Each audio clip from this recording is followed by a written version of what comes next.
안녕하세요. 혹시 안면몰수라는 말을 아시나요? 아는 사이인데도 아예 모르는 척하거나 뻔뻔하게 굴 때 쓰는 말이라고 하더라고요. 이런 말이 어울리는 사람에 대한 기억이 최근 우연한 만남을 통해 떠올랐는데 여러분과 공유하고 싶어 이렇게 사연글을 보내게 됐어요. 그 사건의 주인공은 바로 전 시모와 그 가족들이에요. 그들에 대해 말하려면 남편과 제 사이에 대해 먼저 알려드려야 할 것 같네요. 남편은 같은 고향 출신으로 동갑내기 고교 동창이에요. 남편과 친해지게 된 계기는 친정어머니 덕분이었어요. 친정어머니는 제가 고등학생일 무렵 다니던 학원 근처에서 분식집을 하셨거든요. 그래서 근처 학원을 다니는 친구들이 어머니가 하는 분식집을 자주 찾았어요. 남편 역시 단골이었던 거죠.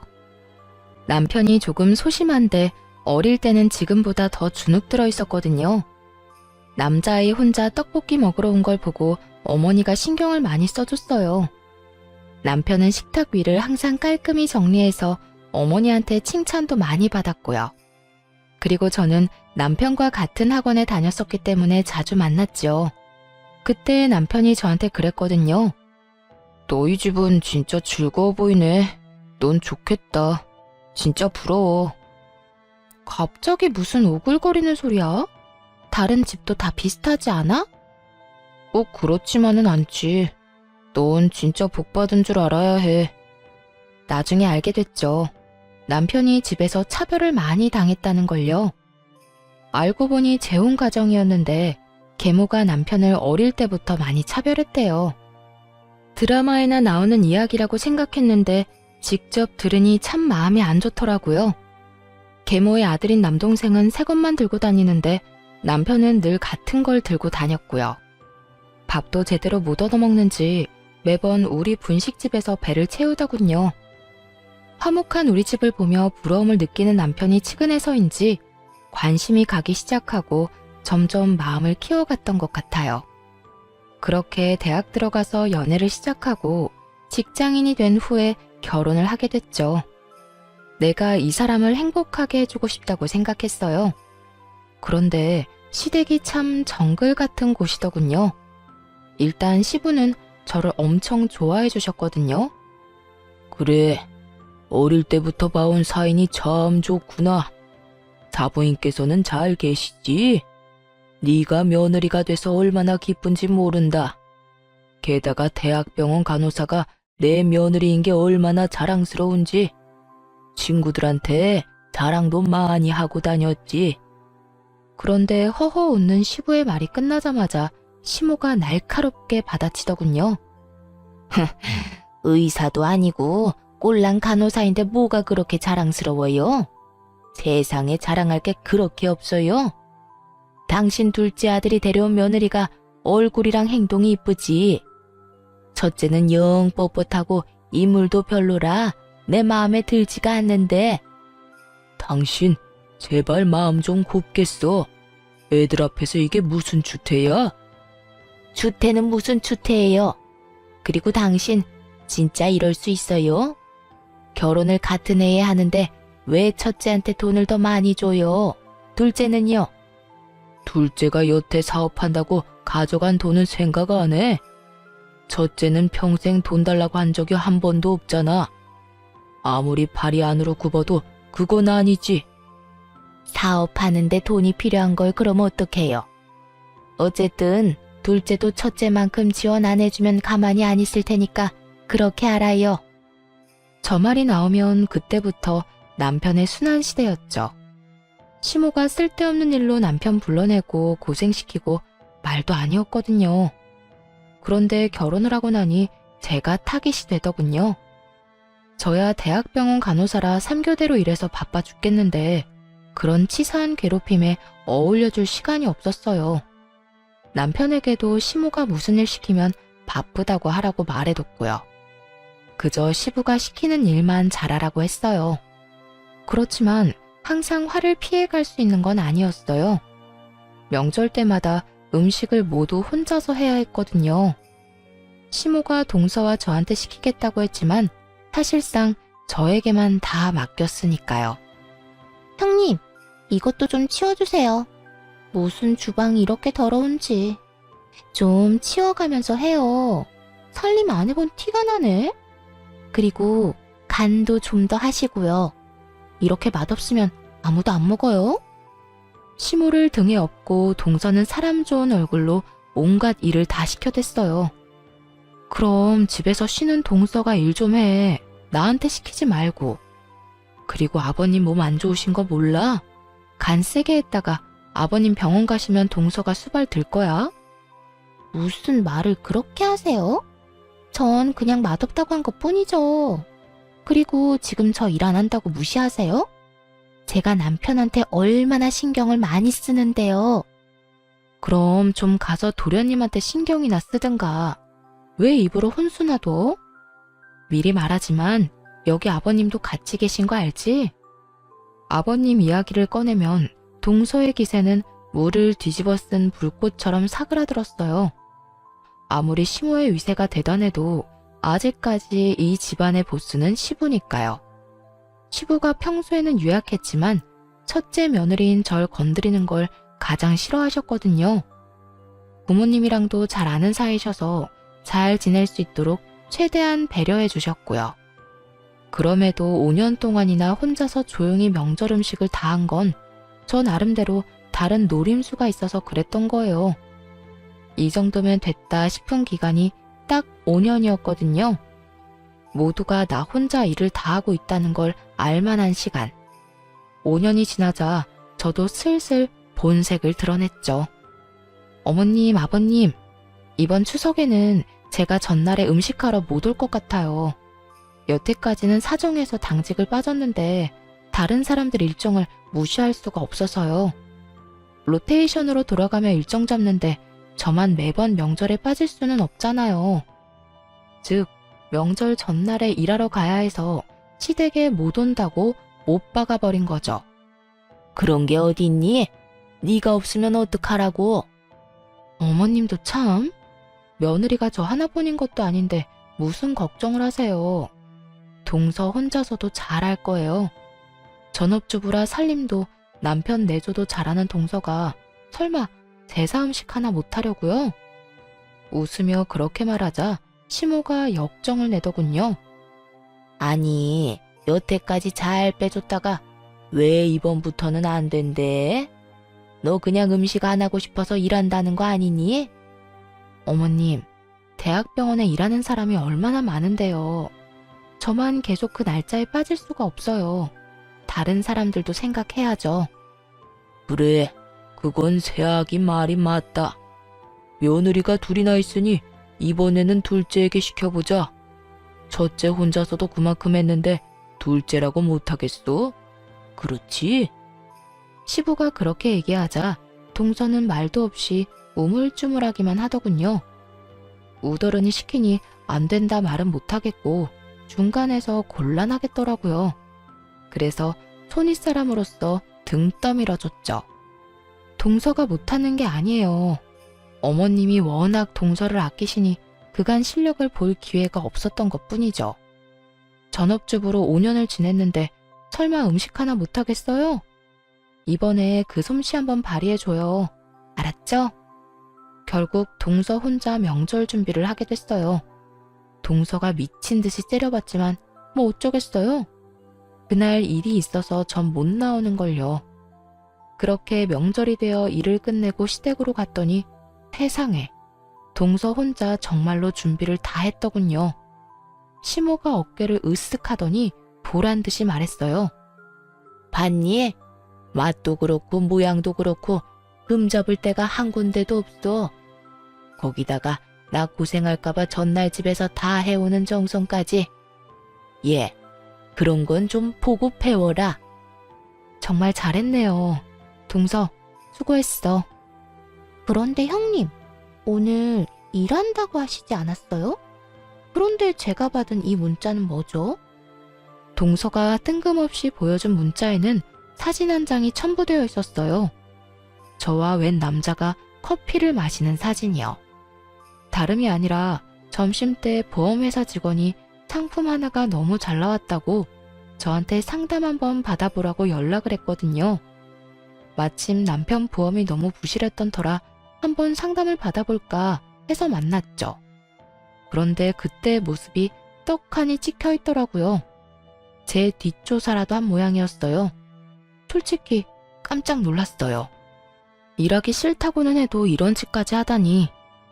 동서는 바쁘지도 않았어? 어떻게 음식 준비하면서 이런 사진까지 다 찍었대? 말 돌리지 말고 이야기나 해주세요. 오늘 일하신 거 맞아요? 그러자 옆에 계시던 시부모님이 대답을 빼앗아 갔어요. 질부, 오늘 병원 출근한 거 맞다? 내가 오전에 질부 병원에 병문안을 가고 오후에는 진료를 보러 갔거든. 그때 다 있었어. 이 사진은 점심시간에 찍힌 것 같은데. 점심 밖에서 먹었니? 네, 보험회사 직원이에요. 저는 딱히 필요가 없는데 남편 보험이 부실하더라고요. 실손보험 외에 다른 보험은 하나도 없어서 잘 됐다 싶어서 만난 거였고요. 그런데 동서는 어디서 이런 문자를 받았어? 남편이 근처 지나다가 형님을 봤다고 해서 찍은 거예요. 아니면 됐어요. 식사나 하세요. 트집을 잡으려다가 시부모님이 편들어주자 아무 말 못하고 식사나 하라더군요. 그렇게 식사를 하다가 중간에 나서서 말했어요. 그런데 동서, 솜씨가 정말 좋다. 너무 맛있는데? 그렇지 않아요, 아버님? 그래, 둘째 며느리가 생각보다 요리 솜씨가 굉장히 좋구나. 고모님도 맛있으시죠? 그래, 첫째 질부한테는 좀 미안한 말이긴 한데 둘째 솜씨가 굉장히 좋아. 간도 딱 좋고. 저한테 미안하실 게 뭐가 있어요. 사람들한테 맛있다는 말을 들으니 동서도 기분이 좋은 모양이더군요. 덩달아 옆에 있던 시모도 자신만만한 표정으로 저를 쳐다봤고요. 그 모습이 너무 웃겨서 그저 웃었어요. 그리고 이렇게 말해줬죠. 그럼 앞으로는 동서가 음식 준비하면 되겠네. 사실 내가 요리를 너무 못해서 항상 죄송하고 민망했거든. 동서 요리 솜씨가 이렇게 좋은데 그걸 뭐하러 썩혀? 그냥 명절마다 이렇게 다른 사람들도 즐길 수 있도록 하면 될 것 같아. 제가 왜요? 이때까지 형님이 다 하셨잖아요. 어른들께서도 동서 솜씨가 참 좋다고 하시잖아. 좋은 솜씨 그렇게 썩히는 거 아니야. 그리고 아버님, 어머님, 다음부터는 명절 전후로 빠지기가 조금 힘들 것 같아요. 제가 진급을 해서 쉬는 날 빠지기가 곤란해졌어요. 동서가 음식도 잘하고 이렇게 다들 좋아하시니 양해를 좀 구해볼게요. 괜찮죠? 뭐 그렇게 바쁘다고. 집안일에 도움 안 되는 너보다 둘째가 훨씬 낫구나. 그럼 그렇게 해라. 너희 시아버지도 둘째 솜씨를 더 좋아하시니. 시부에게 이참에 잘 보일 생각이었는지 시모가 웬일로 허락을 하더군요. 저야 그저 웃음이 날 뿐이었죠. 뒤에 있는 동서 표정이 썩는 것도 모르고 자기 마음대로 결정해버렸으니 그때 동서가 급하게 대화에 끼어들더군요. 왜 그래? 동서, 할 말 있어? 네. 그게 사실 이번에 준비해온 음식들 반찬 가게에서 다 산 거예요. 눈을 찔끔 감고 말하는 동서를 보니 진짜로 웃음이 터질 것 같았어요. 참으려면 허벅지를 꽉 꼬집어야 할 정도였죠. 뭐라고? 너? 그게 너무 힘들었단 말이에요. 혼자서 제사 음식을 어떻게 다 해요? 저도 어쩔 수 없이 그랬던 거라고요. 사실 동서가 음식을 샀든 진짜 했든 저는 상관없었어요. 어차피 다음 명절부터는 음식 준비를 안 할 테니까요. 그런데 시모에게는 청천벽력 같은 말이었나 봐요. 믿었던 도끼에 발등 찍힌 기분이지 않았을까요? 역시나 시모 표정이 완전 귀신처럼 흉악해지더군요. 정신 나갔어? 어떻게 제사 음식을 사놓고 직접 했다고 속일 수가 있어? 아무리 아끼는 며느리라도 이런 상황에서는 미운 모양이었어요. 어머님, 잘 드셔놓고 왜 이제 와서 화를 내세요? 화를 안 내게 생겼어? 못할 것 같으면 못하겠다고 말을 했었어야지. 어디서 사서 가져와 놓고 네가 했다고 거짓말을 해? 가족들 앞에서 날 거짓말쟁이로 만드니 기분 좋니? 도대체 애가 생각이 없어 넌? 동서가 시모에게 먼지 한 톨 남기지 않고 털리고 있는데 시고모님이 말하더군요. 옳게 애 그만 잡아요. 힘든 것도 사실이지. 그간 첫째 질보 혼자서 얼마나 힘들었는지 잘 알게 됐으니 좀 바꾸는 게 어때요? 이렇게 반찬 가게에서 사 먹는 거 난 나쁘지 않은데? 넌 어떻게 생각하니? 저도 뭐 괜찮네요, 누님. 안 그래도 매번 첫째 아가 혼자 고생하는 거 보고 마음이 쓰였는데 다음부터는 그냥 음식 사서 제사 지내도록 하자. 다들 그러시다면 어쩔 수 없죠. 결국 시모는 어쩔 수 없이 모두의 의견에 동의할 수밖에 없었어요. 동서를 밀어주려 했는데 그간의 제 노고만 빛났으니 얼마나 속이 쓰렸겠어요. 마지막에는 저만 그동안 고생 많았다는 말을 들으며 그날 하루가 끝났죠. 동서는 그 뒤로도 시모에게 그 일로 계속 욕을 먹더군요. 그냥 넘어갈 수도 있지만 시모의 마음이 워낙 좁아 용서를 못하는 듯 했어요. 하지만 동서가 시모에게 시달리는 것도 한두 달 뿐이었어요. 그 뒤에는 가족들 모두 정신이 없어졌거든요. 시부가 연세치고는 정정하게 지내셨는데 갑자기 몸이 계속 안 좋아지셨거든요. 건강검진을 해보니 문제가 있어 제가 다니는 병원에 입원하시게 됐어요. 변명은 폐암. 게다가 속도가 빨라서 발견했을 때는 손 쓸 수 없을 정도였어요. 시부가 입원해 있는 동안 시모랑 동서 둘이 딱 붙어 옆에 있더라고요. 하지만 간병을 하는 게 아니라 사람을 못 살게 굴고 있었죠. 대화하는 걸 대충 들었는데 유산과 관련된 이야기를 하더라고요. 참 바뀌는 거 없는 인간들이다 싶었어요. 시부 재산이라고는 시댁 집뿐이고 돈도 어차피 치료비에 거의 다 쓰일 텐데 뭐가 그리 급한지 누워있는 사람을 괴롭히더군요. 몇 번은 제가 절대 안정을 해야 한다는 말로 내쫓아주기도 했지만 아주 끝장을 보려는 건지 끈질기게 시부에게 확답을 듣고자 하더라고요. 결국 시부가 가족들 모아놓고 이야기를 꺼냈어요. 당신도 알다시피 내가 가진 건 별로 없어. 이 집이랑 예금만 얼마 정도 있지. 당신이랑 둘째한테 유산을 주는 조건은 내 누나를 돌봐주는 것뿐이야. 내가 누나보다 먼저 가게 될 줄은 몰랐으니 나 대신 우리 누나를 잘 보살펴주면 유산 돌려줄게. 그렇게 하겠소? 시고모님이 시부를 업어 키웠다고 할 정도로 남매가 각별한 사이였거든요. 시부를 고등학교까지는 보내려고 결혼도 하지 않고 돈만 벌다가 결국 시고모님은 혼자서 늙어가셨죠. 게다가 지금은 일도 없이 연금 받아서 지내고 계신 것 같았거든요. 각종 질병도 있어서 병원에 자주 가시기도 했고요. 그런 고모님이 안쓰러워 저도 신경을 참 많이 썼는데 시모에게 맡긴다니 걱정이 많이 되더군요. 시모는 자신 있다는 듯이 고개를 끄덕였어요. 내가 형님 모실 테니 당신은 우리 아들이랑 나한테 유산 넘겨주고 가. 그렇게 대화가 마무리됐어요.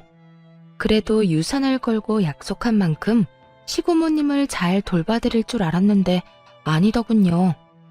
그 말을 듣고 난 바로 다음 날 저한테 시고모님이 전화를 하신 거예요. 첫째 질부, 내가 오늘 병원에 가야 하는데 같이 가줄 수 있을까? 검진 때 수면 내시경도 해야 하는데 보호자가 없으면 안 된다네. 올케랑 둘째 질부는 사업 때문에 바쁜지 연락도 제대로 안 받고. 아예 시고모님을 방치해두려고 작정을 했더군요. 아무리 그래도 그렇지 하루 만에 이러는 건 좀 아니잖아요. 그래도 시고모님에게는 내색하지 않고 말했죠. 네, 제가 같이 가드릴게요. 앞으로 보호자 필요한 일 있으면 저나 남편한테 연락하세요. 시간 날 때만이라도 꼭 해드릴게요. 아유, 정말 고마워. 내가 믿을 구석이라고는 첫째 질부뿐이네. 시부가 아직 돌아가시지도 않았는데 이러니 가슴 한구석이 답답해지더군요. 이 인간들이 거짓말하고 시부 유산을 받아갈 걸 생각하니 기분이 엄청 나빴어요. 이대로라면 시고모님이 마음고생을 많이 하실 것 같다고도 생각했죠. 그리고 그로부터 몇 달 뒤에 시부가 돌아가시면서 제 걱정은 현실이 됐고요. 장례도 치르기 전 모두를 불러 시모가 이야기하더군요. 네 아버지 돌아가셨으니 우리는 이제 남인 거 알지? 피 한 방울 안 섞인 남인데 언제까지고 네 고모를 우리가 모실 수는 없지 않니? 그러니 앞으로 너희가 모셔. 어머님이랑 서방님, 동서가 고모님 모시는 대신 유산 받기로 한 거 아닌가요? 그런데 갑자기 이런 말씀을 하시다니요. 유산? 유산이라고는 한 푼도 없는데 어쩌니? 내 남편이 여태껏 자식 돌봐줘서 고맙다고 나한테 그 집 주고 갔어. 이미 그 집은 내 집이었다고. 그러니까 유산은 한 푼도 없는 거고. 이런 상황에서 내가 왜 너희 고모를 모시니? 나랑 우리 아들이 너희 고모랑 피가 섞였어 뭐가 있어? 어머니, 지금 아버지가 돌아가시기도 전에 명의를 변경했단 이야기예요? 어떻게 그러실 수 있어요? 아버지가 동의하신 거 아니죠? 남편이 느낀 배신감은 상상 이상이었을 거예요. 설마 시부가 죽기 전에 저런 짓을 해놨을 줄 몰랐을 테니까요. 어머, 얘 좀 봐. 그 사람이 동의를 안 하면 내가 어떻게 그 집을 내 걸로 만들어. 그리고 네 아버지 장례는 알아서 치러라. 내가 늙은 영감 죽을 때까지 수발 들어줬는데 이 정도는 너희가 알아서 해야 하는 거 아니니? 수발을 든 게 아니라 아버지 닥달해서 재산 다 빼돌리려고 한 거겠죠. 저희도 이대로는 그냥 못 넘어갑니다. 못 넘어가면 뭐 어쩔 건데. 미련하긴. 그러게 잘 좀 하지 그랬어. 그랬으면 그 영감이 뭐라도 더 챙겨주고 떠났을 텐데. 하나도 안 남긴 거 보면 네 아버지가 널 어떻게 생각했는지 알겠다. 그리고 앞으로 뭐 하든 우리 찾지 마라. 이제 남남이야 남남. 장례식이 끝나기도 전에 선을 긋는 시모와 서방님네를 보며 정말 치를 떨었어요. 시부의 죽음에 충격받은 시고모님은 주저앉아 일어서지도 못하고 계셨죠. 얼른 다가가 시모와 다투는 남편을 대신해 시고모님을 부축해드렸어요. 경수, 가진 것도 없는 노인 모실 생각하니 어때요? 우리는 가족이 아니라 부양 의무가 없는데 어쩌나. 나중에 장례비가 더 나오긴 하겠지만 그래도 가족 좋다는 게 뭐예요? 좀 챙겨주시고 고생들 하세요. 조롱에 가까운 말에 순간 화가 확 치밀었지만 겨우겨우 참았어요. 어떻게 아픈 사람을 앞에 두고 저딴 말을 짓거리는지. 게다가 시부가 돌아가신 지 하루도 안 됐잖아요. 사업 자금이다 뭐다 돈도 많이 받아간 주제에 바로 생판 남처럼 구는 놈을 보니 너무 역겨워서 차라리 가족이 아닌 게 다행이다 싶을 정도였죠. 그렇게 저와 남편만 남아 시부의 장례를 치렀어요. 그런데 장례가 끝나고 나니 억울하다는 생각이 들었어요. 시부 재산을 이렇게 싹 다 뺏기는 건 진짜 아니잖아요. 그래서 소송을 준비했어요. 그 집이라도 가져오려고요. 그런데 상대방도 절대 그 집을 안 뺏기려고 발악하며 애를 쓰더군요. 소송한 지 얼마 안 돼서 시고모님이 저희를 찾아왔어요. 소송 취하하는 게 어떻겠니? 솔직히 그 이야기 듣는데 너무 원망스럽더라고요. 돈이 문제가 아니었어요. 남편에게는 아버지의 마지막이 걸린 문제였죠. 그것마저 뺏기면 시부와 남편은 시모에게 평생을 당하고만 산 것일 테니까요. 고모님, 그래도 그 집은 아버님 거예요. 원래라면 남편이 받아야 할 집이고요. 이대로면 아버님도 억울하실 거예요. 잘 알아. 그러니 취하하라는 거야. 내가 네 시아버지한테 부탁받은 게 있어서 그래. 뭔지는 잘 모르겠지만 돌아가신 시부에게 부탁받은 게 있다니 일단 소송을 취하하기로 했어요. 그러자 시모와 서방님이 찾아왔더군요. 그래, 잘 생각했다. 그러게 폐할 소송을 왜 하니? 변호사가 딱 봐도 너희가 질 것 같다고 한 거니? 그래서 소송 취하한 거야? 이렇게까지 캐묻는 이유는 단순했어요. 자기들이 변호사에게 좋은 소식을 듣지 못한 거죠. 사실 법정 다툼으로 가면 불리해지는 건 그쪽이었거든요. 재혼 부부인데 혼인신고도 안 했고 유언도 없는데 증여로 유산을 받았다기엔 시부의 마지막 정신이 온전한지도 모르고 다툼을 해볼 여지가 충분한 비정상적인 증여였으니까요. 그런데 저희가 소송을 취하하니 무슨 꿍꿍이가 있다고 생각하고 온 것 같더라고요. 그때 시고모님이 나타나서 시모에게 물었어요. 올케 얘기 좀 들어봅시다. 우리 동생이랑 재혼할 때 혼인신고 했어요? 혼인신고 안 했죠. 그럼 사실혼 관계인가요? 사실혼도 아니죠. 같이 살기만 했을 뿐. 결혼식도 안 했는데요. 그럼 우리 조카를 양자 입양 안 한 것도 맞아요? 혼인신고도 안 했는데 입양을 왜 해요? 그럼 올케 자식도 법적으로는 우리 동생 아들이 아니겠네요. 네, 우리 진짜 남이라니까요. 남. 그런데 이런 건 왜 꼬치꼬치 캐물어요? 저는 시고모님이 미리 말씀하신 대로 두 사람의 대화를 녹음 중이었어요. 이야기를 들을수록 시모가 시부의 재산을 빼돌렸다는 의심을 지울 수가 없었어요. 그런데 시고모님이 갑자기 웃으며 종이를 하나 꺼내시더라고요. 그럼 계산이 간단해서 좋네요. 지금 그 집 소유주가 올케 맞죠? 그 사람이 진짜 명의를 나한테 넘겨주고 죽었다니까요. 그런데 이게 뭐야? 시고모님이 건넨 서류를 슬쩍 훑던 시모가 깜짝 놀라 소리를 꽥 지르더군요. 내가 그 집 소유주한테 그 집을 담보로 돈을 빌려줬어요.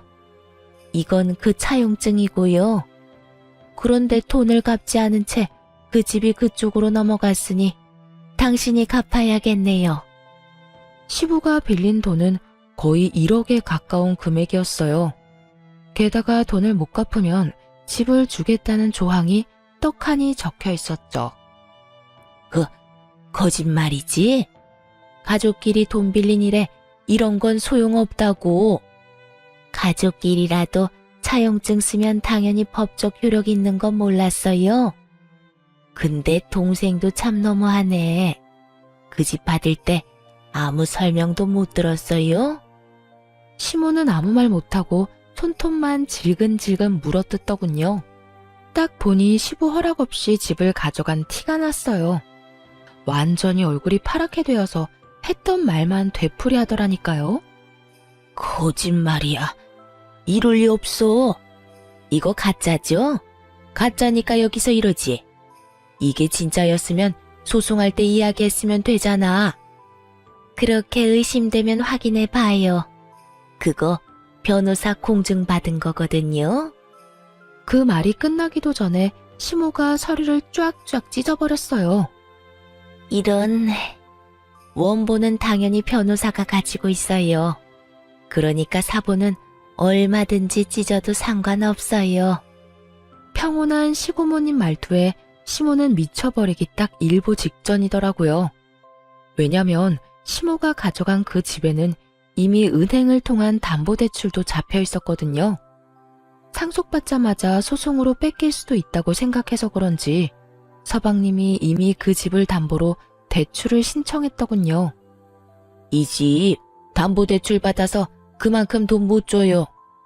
그럼 올케가 1억을 나한테 줘야지. 아니면 대출 받은 사람이 주든가. 그러면서 시고모님이 바라보자 서방님이 고개를 대뜸 젓더군요. 안 돼요. 이미 사업자금으로 다 들어가서 뺄 수도 없어요.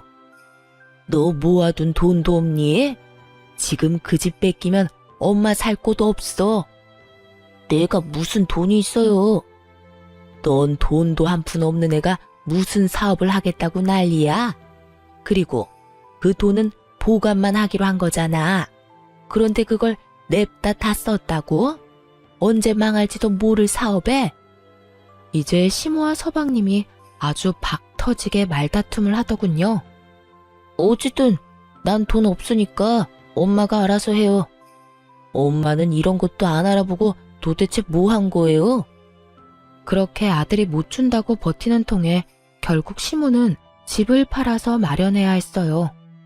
그 차용증이 너무나 명확한 법적 증거가 돼서 목을 죄고 있었거든요. 집 담보대출 받은 금액이 빠지고 시고모님께 1억까지 주고 나니 남는 건 5천 정도 뿐이더군요.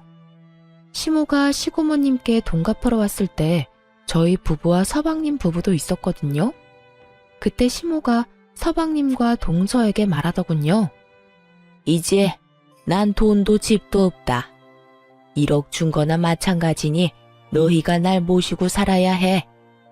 어머님, 저희 집 좁아요. 그런데 어머님을 어떻게 모셔요? 그러지 마시고 5천으로 월세 집이라도 하나 계약하세요. 그럼 월세를 너희가 내줄 거니? 월세를 왜 저희가 내드려요? 요새 나이 들어도 다들 일하고 돈 벌어요. 어머님도 돈 벌어서 월세 내시면 되죠. 이 빵알년이 어디서 싸가지 없게 그런 소리를 짓거려?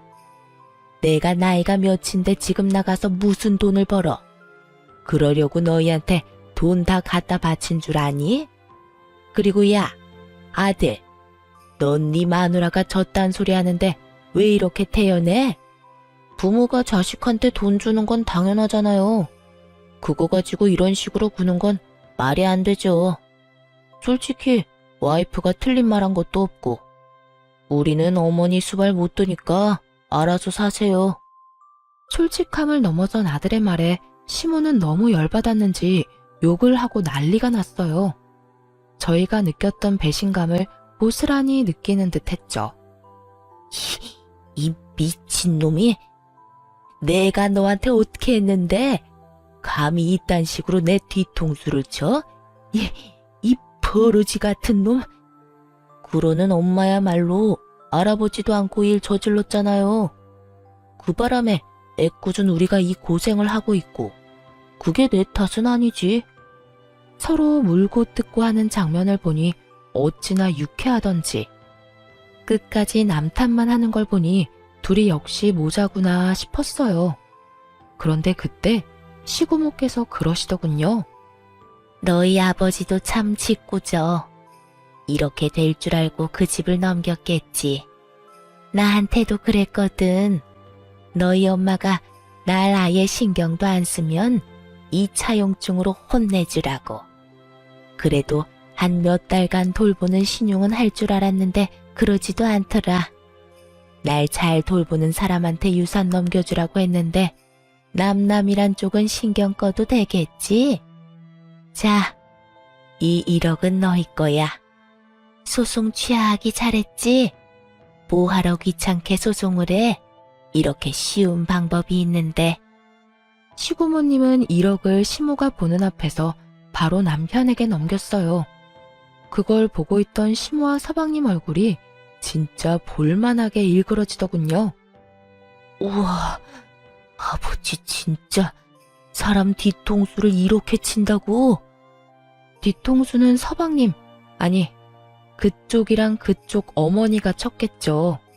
아버님은 그거 미리 예상하고 막아두신 거고. 아버지라는 말 입에 담지도 마세요. 남이라면서. 남의 아버지를 왜 자기 아버지래?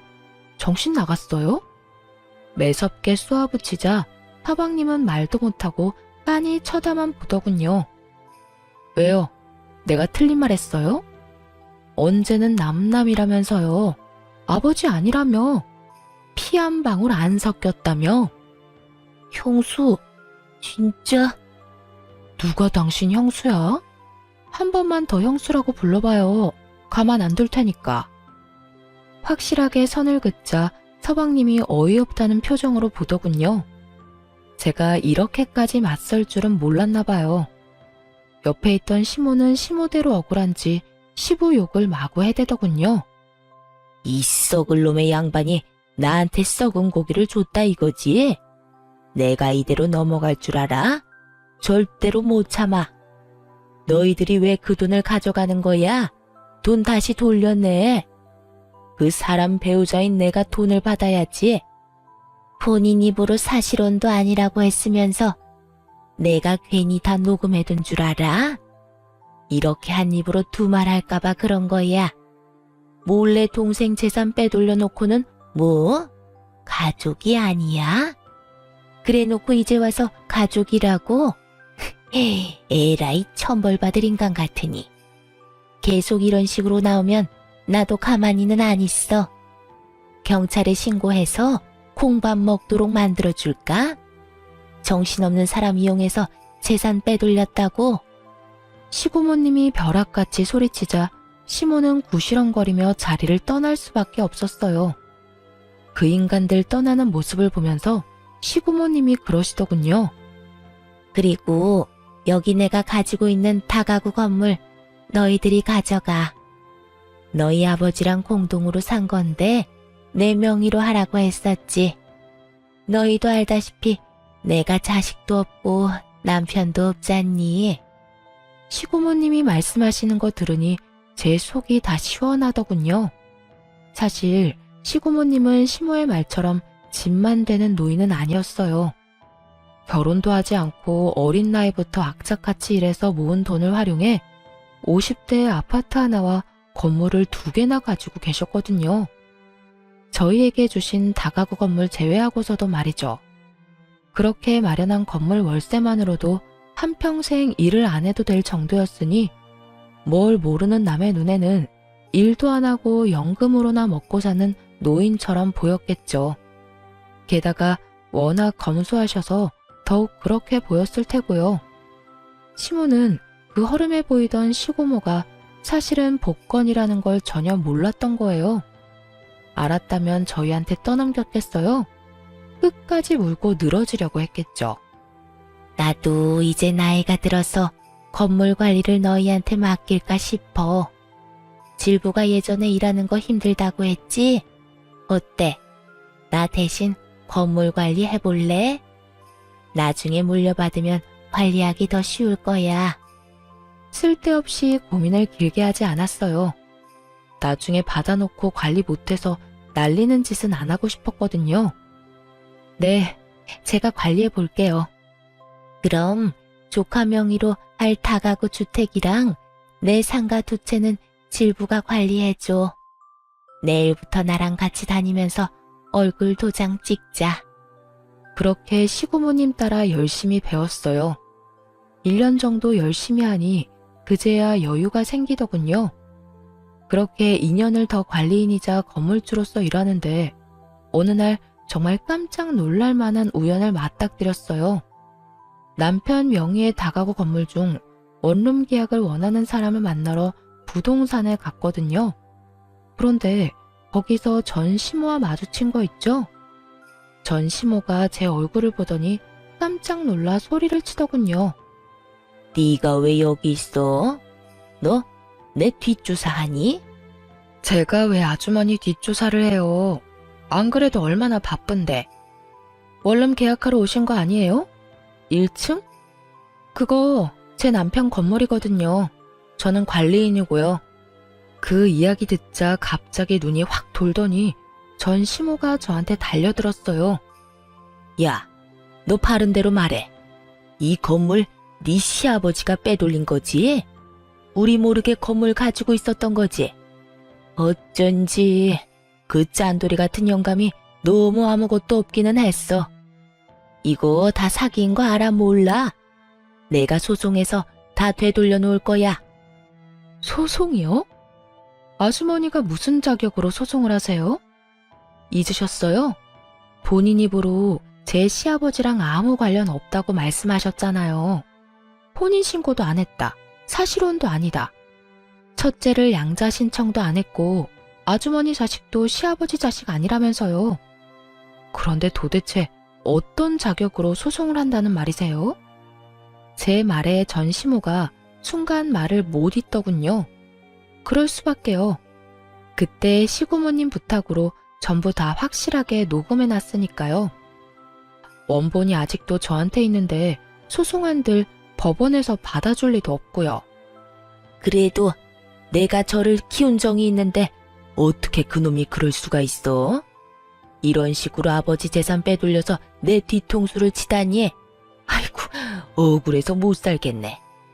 신세 한탄을 시작한 전시모를 보며 피식 웃어주고는 말했죠. 그러게, 처음부터 고모님한테 잘 좀 하시지 그랬어요. 그 재산들 다 아버님이 고모님한테 맡겨두셨더라고요. 결과적으로는 저희가 좋게 됐죠. 아주머니가 대박 복권이나 다름없는 고모님을 저희한테 맡겨주셔서요. 그렇다고 고맙다는 뜻은 아니에요.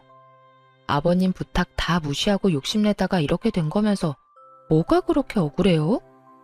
그럼 억울하지 안 억울해? 네 시아버지 그 인간이 내가 자기 누나 안 돌볼 거 알고 미리 손 쓴 거였어. 그걸 알았으면 이런 짓을 했겠어? 그러니까요. 자기가 잘못된 선택을 해놓고 왜 남 탓을 해요? 대신 사랑에 맞지 않는 아드님이랑 며느리 덕 좀 보세요. 그런데 그것도 쉽지 않나 봐요. 혼자서 월세방 계약하려는 거 보면. 그 놈은 인간이 아니야. 내가 그렇게 집 뺏기니까 본색 드러내고 나를 버려버리더라고. 게다가 사업하다 다 말아먹고는 나한테 와서 들러붙잖아. 아들놈이고 며느리고 일은 안 하고 밥만 축 내는데 그러지 않아도 늙어서 아들이랑 며느리 먹여 살리는 것도 힘든데 월세 보증금까지 뺏기면 못 버티겠다 싶어서 말도 안 하고 돈 빼서 나온 거야. 그놈들 지금쯤 나 찾으려고 눈에 불을 켜고 있을 거다. 그간 있던 일을 하소연하는 전시모를 보며 너무 웃겨서 죽을 뻔했어요. 그러다가 꼭 한마디는 해주고 싶어서 말했죠. 아주머니는 자식 탓할 거 없어요. 본인이 스스로 뿌린 거 모두 거둔 것 뿐이잖아요? 자식은 거울이라고 하죠. 어때요? 본인이랑 똑같은 자식한테 당해보니. 그리고 그동안 남편이 당한 것도 떠올라 말해줘야겠다 싶었어요. 그러게 처음부터 마음을 곱게 썼으면 이런 꼴은 안 받겠죠.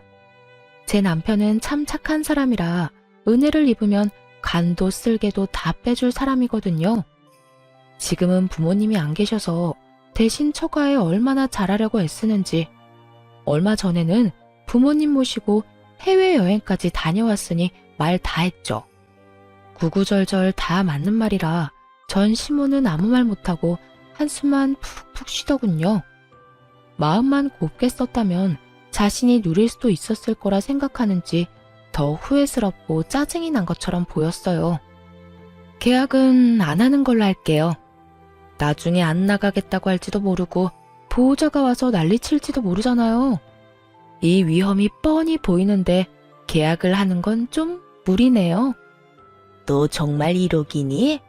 그래도 우리가 한때는 가족이었는데. 야박하게 굴지 말고 좀 해주렴. 이 근방에서 여기가 제일 저렴하고 깨끗하던데. 가족? 우리가 언제 가족이긴 했나요? 대놓고 사람 차별하고 괴롭혀놓고 이제 와서 아쉬우니까 가족 운운하지 마세요. 본인 입으로 아무런 관련 없는 사람이라고 했으니 엮일 생각하지 마시고요.